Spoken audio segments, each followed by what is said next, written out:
Let's go! Today we're doing a Trey Amos quick film study right here. And the first thing that happens when a UL or just any non-SEC, non-Power 5 DB enters the portal, well, what about the level of competition? Can he actually hold up at LSU playing against Power 5 receivers each and every week? The good news is we actually get a matchup here versus players that are better than pretty much any SEC matchup you are going to find.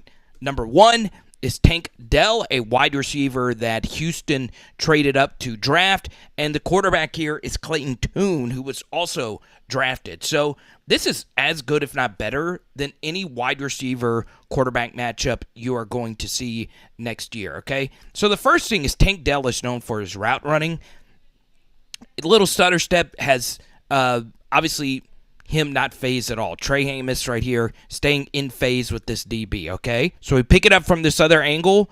One thing I like about Amos when I've watched him is he does a really good job of pinning his guy to the sideline. But Dell does a really good job hand fighting right here to get in front of the defender, okay? That's actually really good. But notice, without actually holding him, Amos is with him, stride for stride. It is a tad bit of an underthrow. Dell has really good ball skills, really good job of hand fighting right here to just get a little hand right there on that right arm to get him off balance. They're never going to call that. And that caused Dell actually to mistime his jump. But look at actually Amos right here. He actually timed the jump better than Dell. And look at the ball skills to get his hand right in there to where the ball is incomplete. Dell is known for his releases and getting off the line of scrimmage and making plays in the intermediary. Okay? They are running, guess what? Mesh, a play that LSU loves to run. So he's running here. This drag is running here. And even though Dell does get a little bit of a step on him, Amos is able to suck him up, pause. Okay, they're trying to pick him off right here with the mesh without actually hitting him. And yes, it does help that this hook defender has this right here. He was trying to throw this football right here. Amos is all over him. Now, is there a little hold there at the end? Yeah, they're never calling that. Let's call it like it is. So, some really good coverage helped force that sack. Bam! I'm looking at you. Yes, you right now. So, if you are new to the channel, we hope you subscribe, ring the bell. We just hit 9,000 subscribers. So I want to thank each and every one of you. We do all different types of LSU football related content here on PHL, and we highly recommend you join our Patreon and private Discord. Look, there are going to be instances when you go up against an elite player such as Dell, where he's going to beat you. And we'll talk about a few of these reps here. On this one, we actually get some help from a great group of pass rushers here, okay? So there was a hold right here. Tune is feeling the pressure right here. And while it does get cut off here, this was basically a tie for me because as you can see, Dell does have a little bit of a step on Amos here, and Amos did have outside leverage. This is an extremely difficult throw to make. It's also an extremely difficult route to defend, but because of the pressure, the ball is not accurately thrown. And the good thing about Amos is you're not going to smother every single wide receiver you're going to play. That would have been a difficult catch. So even though it looked like he had a step, it would have been hard for Dell to make that catch. So at the end of this video, we're going to talk quite a bit about Amos's experience. He has 3 years of starting at corner for UL. And this play shows quite a bit of that experience in action, okay? This is actually a flea flicker, as you could see. And obviously with flea flickers, you normally see DBs bite up and or lose their assignment. And while this does once again get cut off the screen right here, you're going to see an abso-freaking-lutely ridiculous play right here by Amos, okay? He is basically stride for stride here with Dell. He gets his hand in there, makes it difficult, and kind of a tough shot there at the end by Dell. Sometimes it's not necessarily just deflecting the football. It's kind of like that last rep you just saw.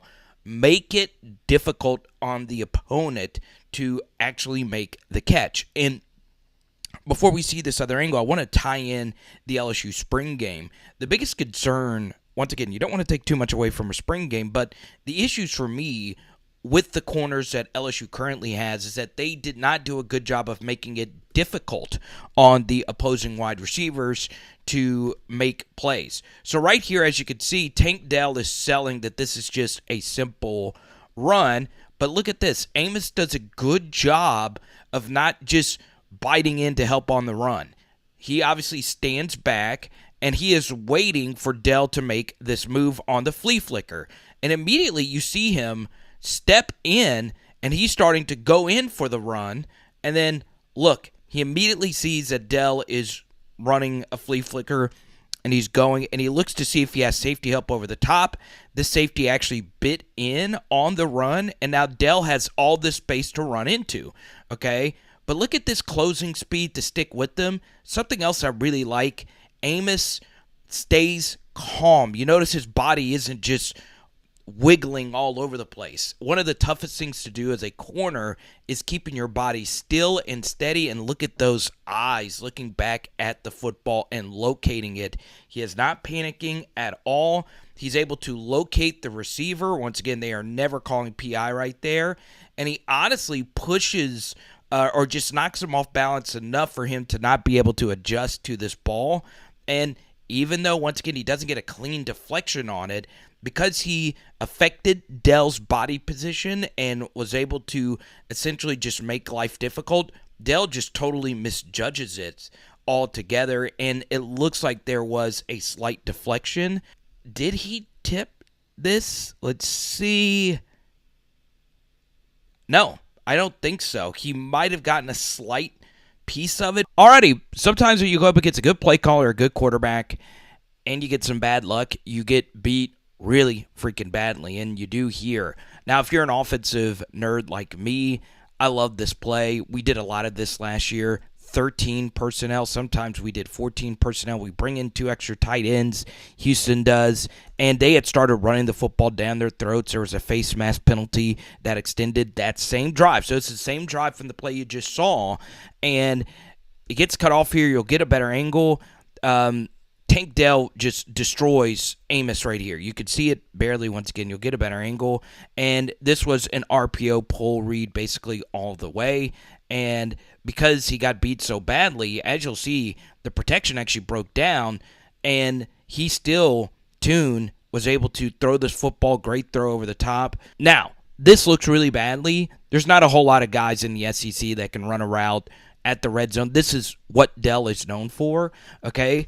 You got inside leverage at a straight man-to-man coverage, and Dell knows with the RPO, he's got extra time to do one of these patented Odell Jets kind of jukes, okay? So he gets him with the nice little hezzy. That was a lot of hezzies. I mean, goodness gracious. 1, 2, 3, 4, 5, 6, 7, 8, 9, 10 steps until he was able to actually juke and get that level of separation. While that is never good, I think a lot of DBs right there, even with inside leverage, is going to get beat by that. Once again, this is an NFL-level player, but you never want to get beat this poorly, and that's just what happens from time to time, okay? I'm actually not that mad at Amos for that. It's just really good offense. All right, I'm showing you this. This is Dell at the Senior Bowl going up against DeMarco Helms. Now, he's a safety, but a starting defensive back at Alabama. And once again, this is essentially, even though it's not the red zone, this is essentially the same situation. You know, it wasn't inside leverage, pretty much straight head up on the wide receiver. I said inside leverage here with the Amos. But I want you to just watch this rep at full speed.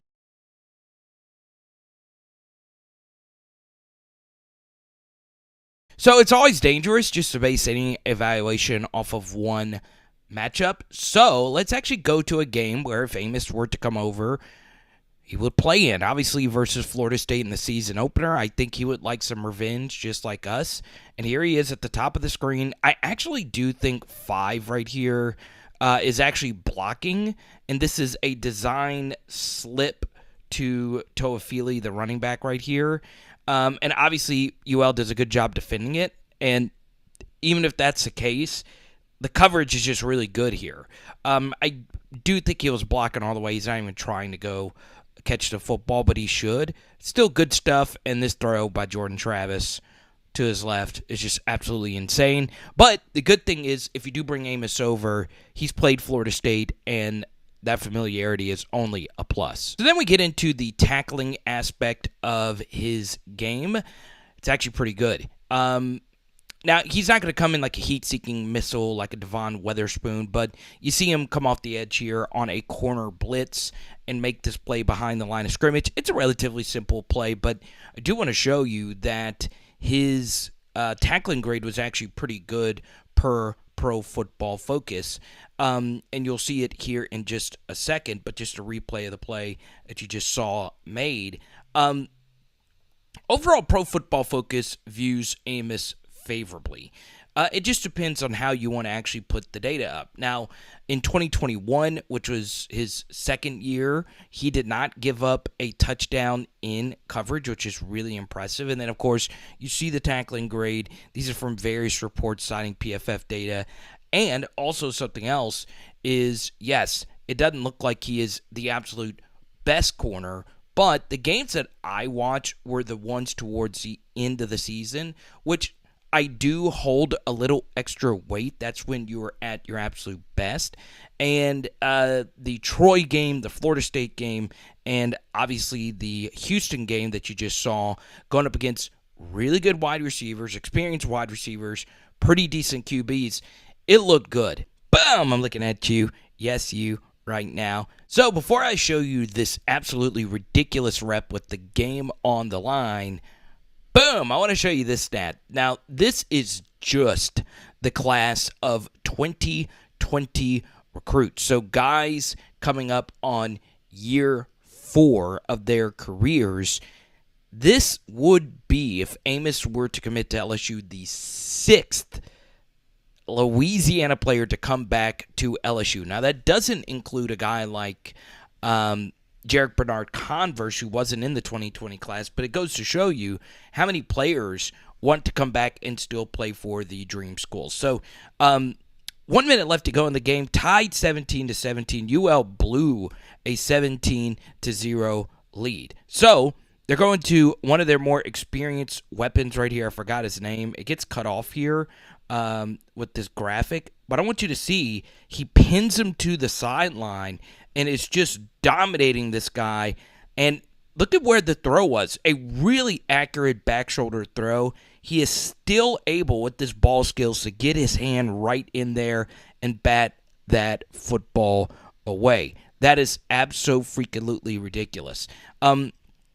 So, yeah, there was actually another really good play he made on this drive a little bit later. Now, they ended up scoring a game-winning touchdown, and the tackle, he actually could have made it. It was a weird kind of run play where contain was broken, but it was strange, okay? Won't get to that one just yet. But like I said, his tackling is solid, not spectacular. His coverage is where you want the money to be made, and it's very good. Now, earlier in this game, I won't show this rep either, there was a zone coverage miscommunication, and LSU, I think, will play a little bit more quarters next year, but to be real, I do think this guy can really play. I do.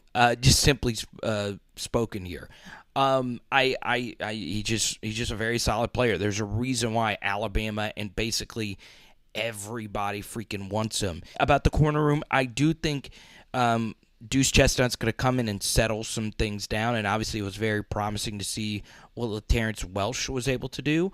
And this is another great rep. Once again, game on the line. He's pinning this guy to the sideline, and Zero actually made a good readjustment, but they actually called this incomplete. His foot was actually out of bounds. I love it.